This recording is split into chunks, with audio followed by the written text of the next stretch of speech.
Anand ST ડેપોમાં પીવાનું પાણી ન મળતા મુસાફરો મુશ્કેલીમાં મુકાયા. આણંદ એસટી ડેપોમાં પીવાનું પાણી ન મળતા મુસાફરો મુશ્કેલીમાં મુકાયા. આણંદ ખાતે એસટી બસ ડેપોમાં હજારો મુસાફરોની અવરજવર છતાં પીવાનો પાણીનો દુષ્કાળ. આણંદ એસટી ડેપો પર પાણીની પરબ પીવાનું ઠંડુ પાણી ન મળતા મુસાફરો પાણી વગર વલખા મારવા પડ્યા હતા. આ એસટી ડેપોમાં મુસાફરોને પાણી ન મળતા હોવાને કારણે બાળકો, વૃદ્ધોને પૈસા ખર્ચીને પાણી પીવાનો વારો આવ્યો છે.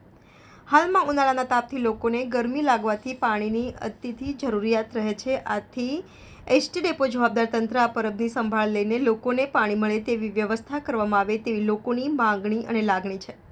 પરંતુ છેલ્લા 3-4 દિવસથી પરબમાંથી પાણી ન મળતું હોવાને રાહ ઉઠી છે. આ અંગે ડેપોના ઇન્ચાર્જ સાથે વાત કરી હતી. તેઓએ કહ્યું હતું કે 3-4 દિવસથી મોટર બળી ગઈ છે, આજકાલમાં રિપેરિંગ થઈ જશે તેવું જણાવ્યું હતું.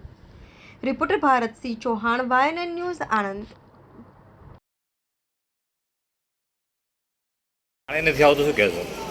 પાણીની મોટર ભરી ગઈ. કેટલા દિવસથી ભરી ગઈ? 2 દિવસ. શું નામ આપણું? Akshay.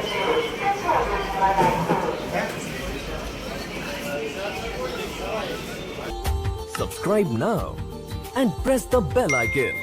Never miss an update.